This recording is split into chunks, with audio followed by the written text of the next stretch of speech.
Good morning everyone. So in today's video I'm going to be covering my travel vlogging equipment, mainly my camera gear. So this is something that a lot of people have asked me about. They're always interested in what I'm carrying around. A lot of them want to know like how big it is, because yeah, they just want an idea of how much stuff that I'm carrying around. And yeah, I'm going to be showing you my equipment, because when I selected my stuff I was trying to look for camera equipment that was kind of small and compact. I didn't really want to be carrying around a lot of weight, or yeah, just taking up a lot of space in my bag. So yeah, in today's video I'm going to show you a few of my cameras and yeah, show you what I've been using for the past 2 years of my travel vlogging. So first up, I'm going to show you my action cam. This is probably one of the most popular cameras in the world right now. It's a GoPro Hero 7. So this has recently become my main camera. Before I was using the camera that I'm filming on now, which I'll show you a bit later, but recently I've started using the 7. To me it's perfect. I like being discreet. When I'm travel vlogging I don't really want a load of people looking at me, so I don't want this really big camera. And also it's awesome that it fits in your pocket, so it's super easy to carry around. You can see here, like in the palm of my hand, it's tiny. So a lot of the time I'm just carrying it around like this. If I'm speaking to it, I'm just like this, super discreet. And the 7 has actually been a major improvement from the previous GoPros, because this has like awesome stabilization now compared to the other ones. So yeah, the stabilization is pretty much like a gimbal. Like you can even be like walking or running and it still stays kind of smooth. Other things I like about it is that you can still film like slow-mo at like 4K, so it is super high quality, and obviously it allows you to get the underwater shots. So for me, I'm mainly always in like tropical kind of countries and beaches, so it's perfect for me because I can go in like the ocean, the waterfalls and stuff, and then still just walk around normally on my day-to-day and vlog. The downfall of this is that in low light it's awful. It's like super grainy, pretty much unusable in low light. And obviously the audio, there's no real like external mic, so when it's windy it's really hard for me to vlog on this. I always vlog on the one that I'm filming on right now, which I'll show you in a bit. So those are the only two downfalls. I think, like, to me it's been yeah, pretty perfect these last few months, just vlogging around on this. Pretty awesome. Now second, I'm gonna show you my drone. So the drone that I use is the DJI MAVIC Pro drone. So this is the biggest camera equipment that I have. Still pretty small though for a drone. You can see compared to my hand it's not much bigger. This is when it's folded up, so let me show you how it is when I fly it.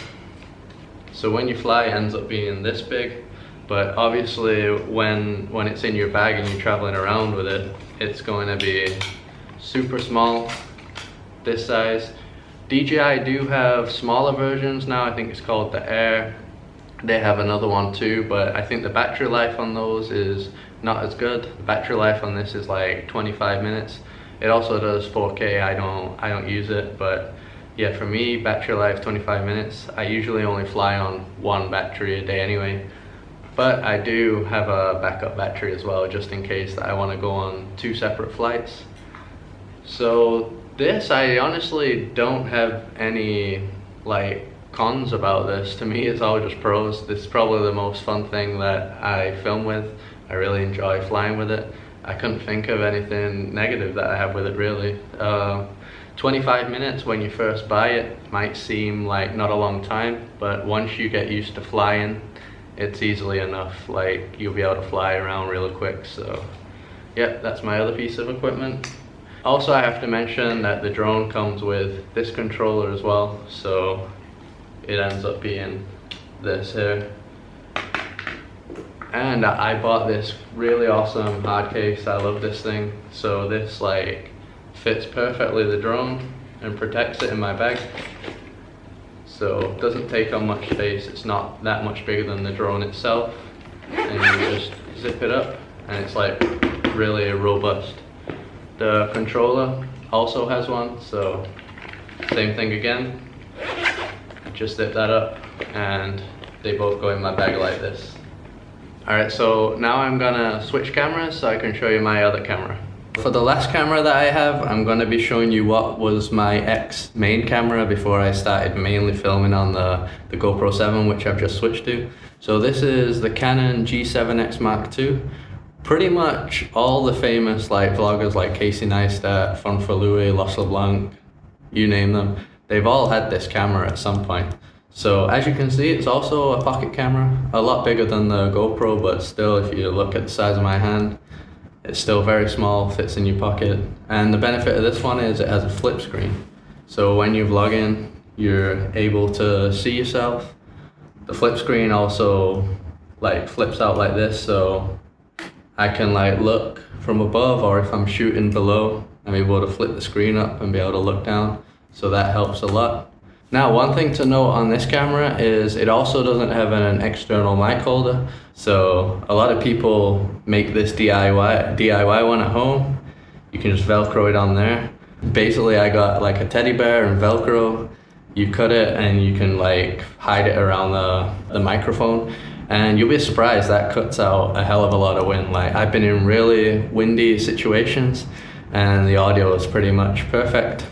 So the main cons for me with this camera is, yeah, the stabilization isn't as good as the GoPro. You can't really do slow motion with this. It only films at 50 frames per second max, so it's not really smooth slow motion. But that's kind of about it really. It is cheap, obviously. It's nowhere near as much as an expensive cinematic camera like $3,000. I think this goes for around $500 now. And the pros, I would say, is at low light. So at nighttime, this is awesome, pretty clear image. This is the camera that I always use at night pretty much. Also, like I said, since I made this DIY thing, whenever it's really windy, I stop using the GoPro and I start using this. And then the pros are obviously that I can flip it up and I can see what's in the shot.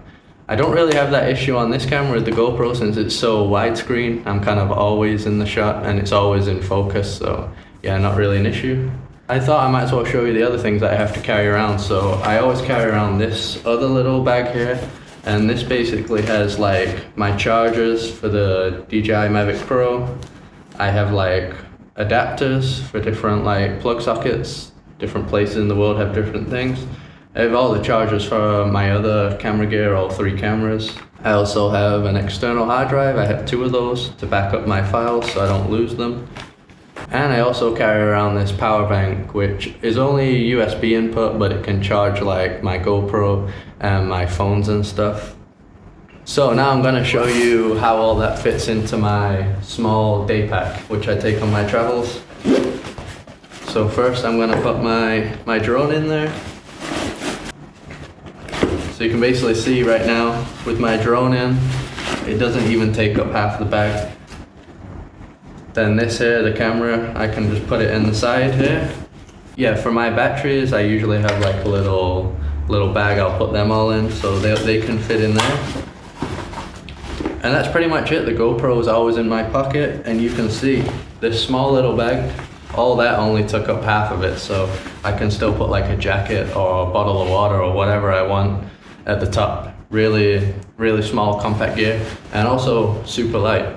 So all the equipment that I just mentioned, you can find it in a link in the description of this video, an Amazon link. And if you buy it from there, basically I get a bit of commission. The price is still the same for you guys, but I just get a little bit of a percent for, yeah, pointing you guys in that direction.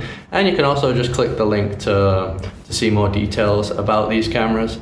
But so far, like I said, I've been travel vlogging for just around 2 years now, 3 months full time. Always use these 3 cameras, and so far it's pretty great. I can get pretty much all the shots that I want. Like I said, GoPro, underwater, drone, in the air, and then I use the Canon for low light situations or really windy situations. The only shot I can't really do is zoom in and slow motion at the same time or something, but yeah, pretty much I can get all the shots that I need. So that is my travel vlogging equipment. So hopefully you found this video useful if you're someone that doesn't want to carry around a lot of gear and wants to make YouTube videos. That being said, you don't need all this special equipment. I do follow travel vloggers that don't even have drones and stuff. You don't need to get in all these fancy shots really. One to keep in mind is called Gabriel Traveler. He basically just uses a GoPro. I think he's got over like 300,000 subscribers, and it's just him walking around with a GoPro. So he doesn't have any aerial shots or anything like that. It all depends on what kind of videos you want to make, really. And if you're just beginning, I would even just recommend just to get like even just your smartphone, because yeah, a lot of videos, smartphones are pretty good. The modern ones, you could film some travel vlogs just off that, just to get started. So yeah, like I said, hopefully you found this video helpful. If you did, just drop a like on the video to support me. Subscribe if you'd like to see more videos like this, and I'll see you in the next one.